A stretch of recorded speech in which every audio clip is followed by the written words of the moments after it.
আপনি যদি আপনার ব্যবসা প্রতিষ্ঠান বিক্রয় করে দেন তাহলে কি ভ্যাট আরোপিত হবে?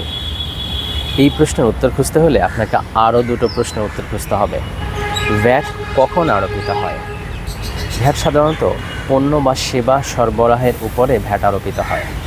তাহলে ব্যবসা বিক্রয় কি কোনো পণ্য বা সেবা সরবরাহ? পণ্য আর সেবা বলতে কি বুঝি?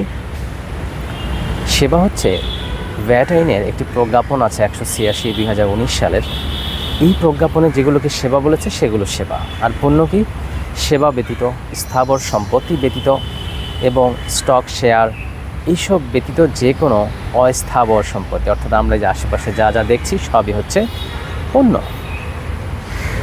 এখন এই ব্যবসাটা কি পণ্য বা সেবা? আপনি যখন আপনার ব্যবসাটা ট্রান্সফার করছেন তখন আপনি কী কী ট্রান্সফার করছেন?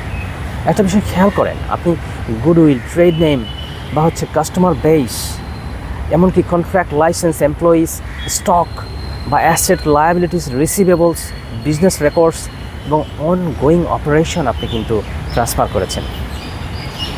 অর্থাৎ আপনার ব্যবসার কি আপনি ট্রান্সফার করেন নাই, সবই করেছেন।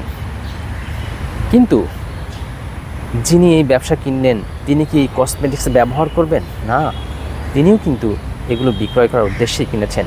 অর্থাৎ উনি কিন্তু কোনো পণ্য বা সেবা ক্রয় করেননি। অর্থাৎ ব্যবসা একটি একক সরবরাহ হলেও এটি করযোগ্য কোনো সরবরাহ নয়। সুতরাং ব্যবসা বিক্রয়ের উপর বা বিজনেস বিক্রয়ের উপর কোনো ভ্যাট আরোপিত হবে না।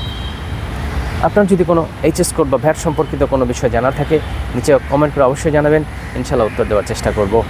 Happy learning.